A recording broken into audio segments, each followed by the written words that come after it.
The desert heat pressed down like a weight, turning the cracked asphalt into a shimmering mirage. Beside a gleaming white Tesla, Sophia Chen stood with her designer heels sinking into the red dirt, cursing under her breath as she held her phone high above her head. "Come on, come on," she muttered, watching the signal bars flicker between 0 and nothing. Steam rose from her car's hood like smoke signals of defeat. The electric vehicle's battery display showed a brutal truth: 0%, 100 miles from the nearest charging station.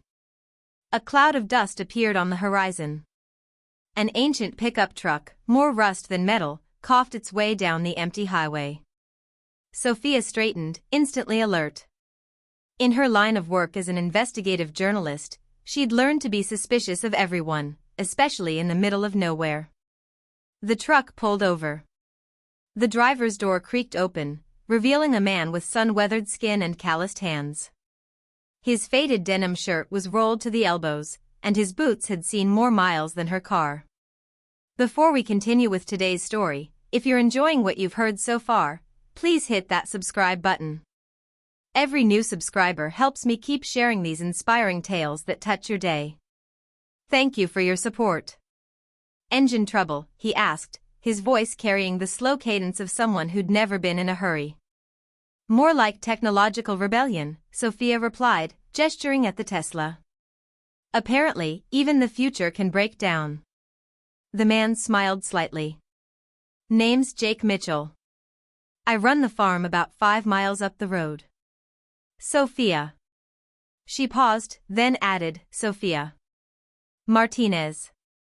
The lie came easily, she'd been using fake names for months.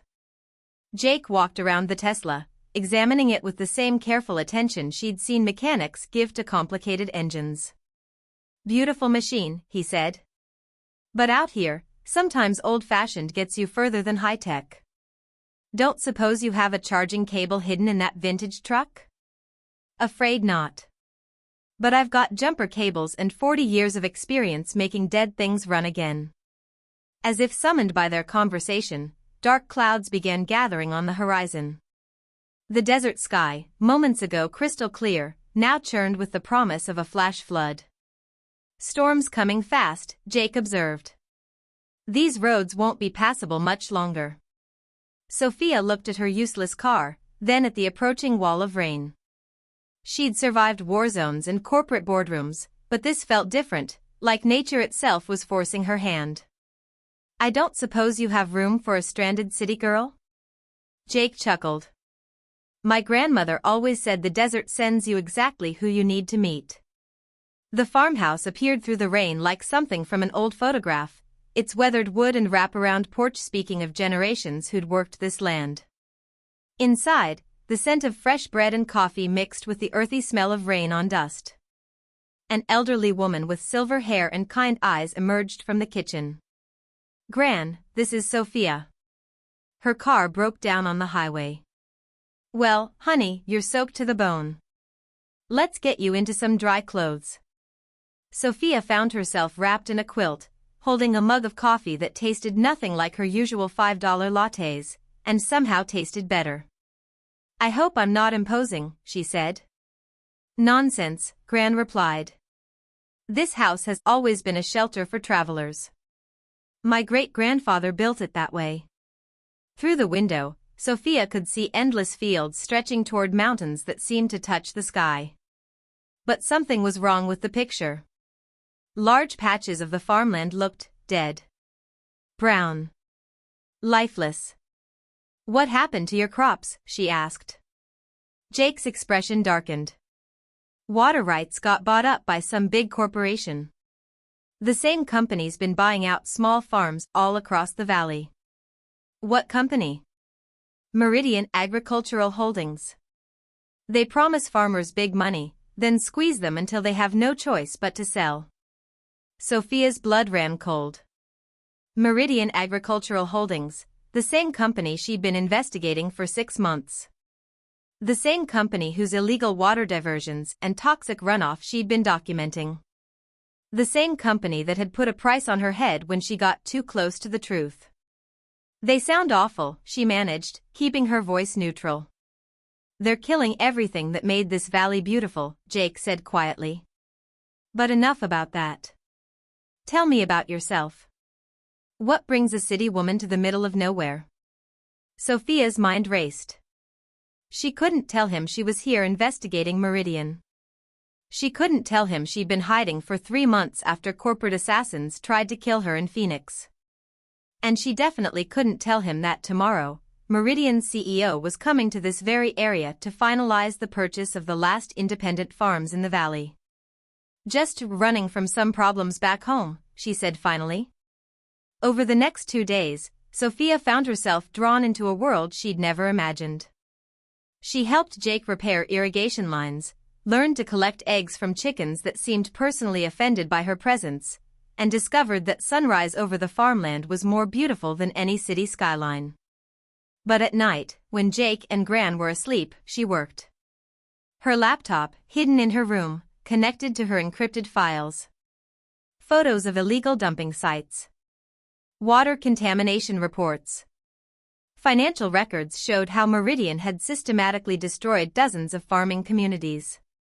She had enough evidence to bring down the entire corporation, if she could stay alive long enough to publish it. On the 3rd morning, everything changed.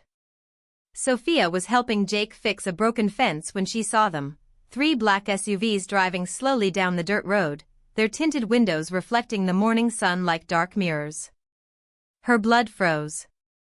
"Jake," she said quietly, "we need to get inside. Now." "What's wrong?" "Those aren't locals." The SUVs stopped at the end of the driveway. Men in expensive suits stepped out, their movements sharp and coordinated. Corporate security. The kind who made problems disappear permanently. Jake looked confused, but Sophia was already moving, grabbing his arm and pulling him toward the house. That's when she saw him. Marcus Blackwood, CEO of Meridian Agricultural Holdings, stepped out of the lead vehicle. The man whose corruption she'd been documenting. The man who'd ordered her death. And he was walking straight toward the farmhouse. "Jake," Sophia whispered urgently, "whatever happens in the next few minutes, I need you to trust me. Can you do that?" Before he could answer, Blackwood's voice carried across the yard. "Miss Chen," he called out cheerfully. "Or should I say, Miss Martinez? We've been looking everywhere for you." Jake stared at Sophia, confusion and hurt flickering across his face. "You lied about your name?" "I lied about everything," she whispered. "But not about caring for you and this place." Blackwood approached with the confidence of a man who owned everything he saw. His security team spread out, blocking all exits. "Miss Chin here is a very talented journalist," he announced to Jake.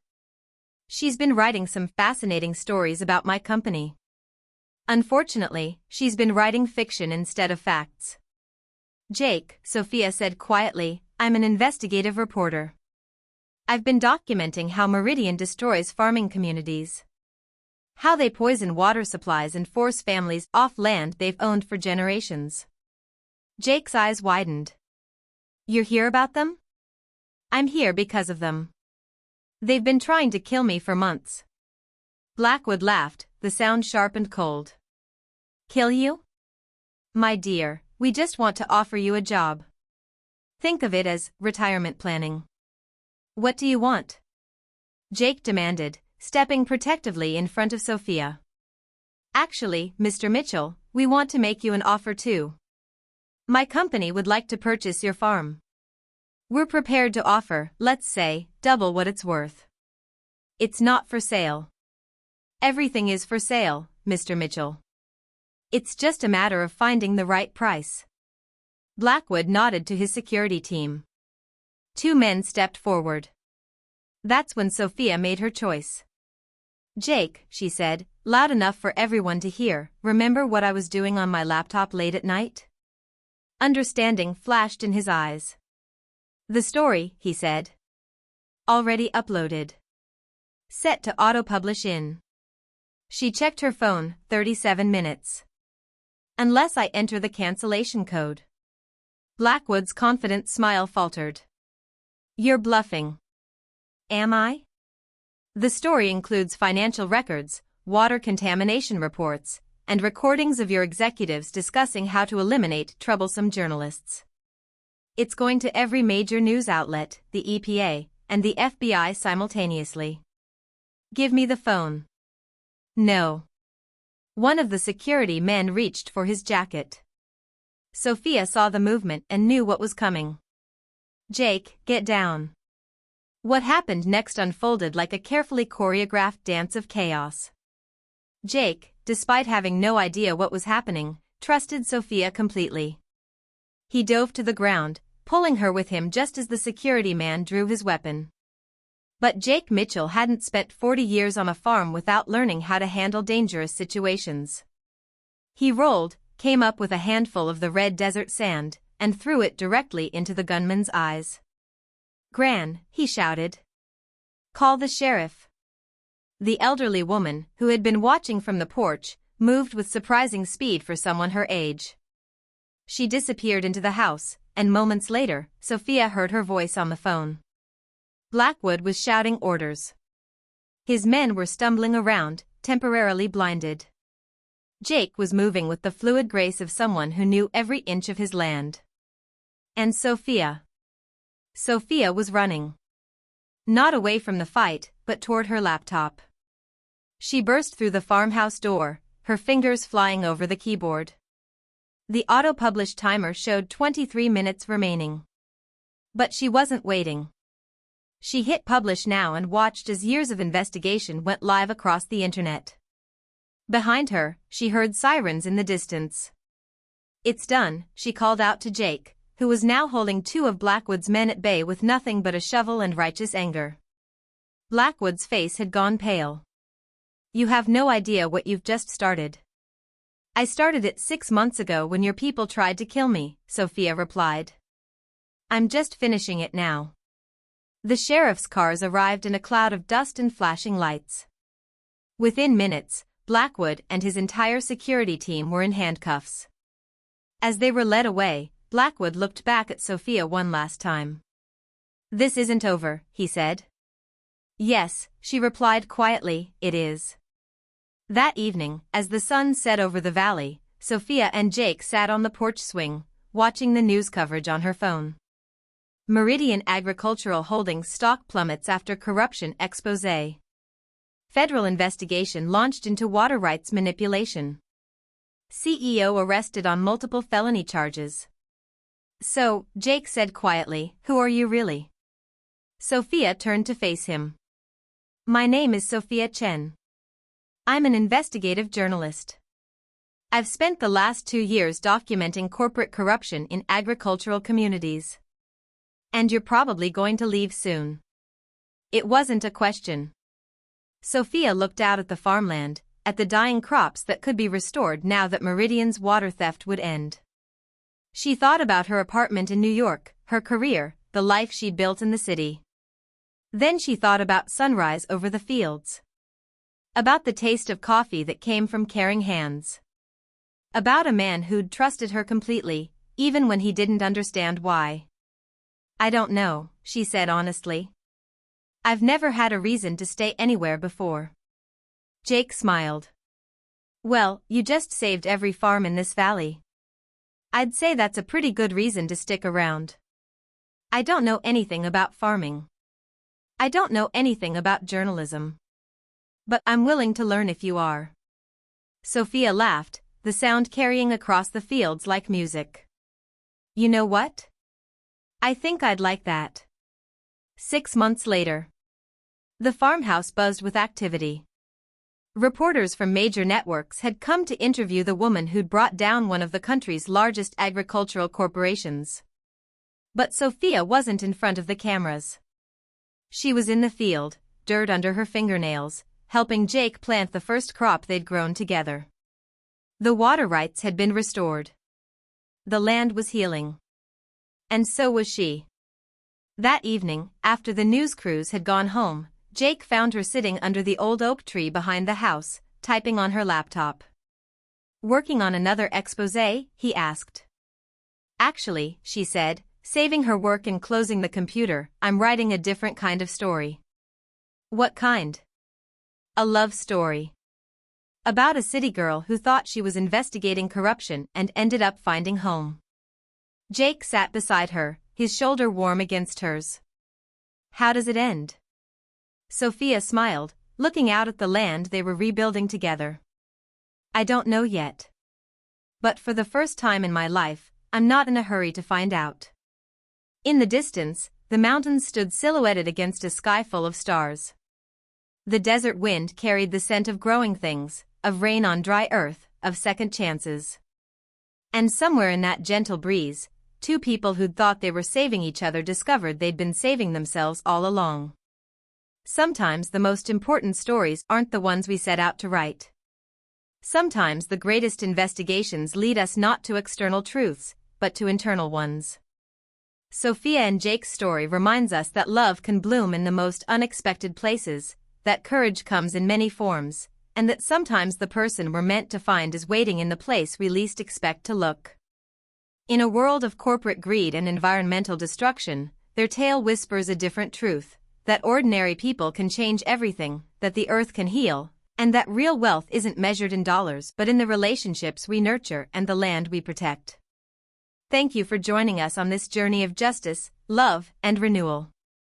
If this story moved you, inspired you, or reminded you that one person really can make a difference, we invite you to subscribe for more tales that celebrate the power of truth, the importance of community, and the endless possibility of new beginnings.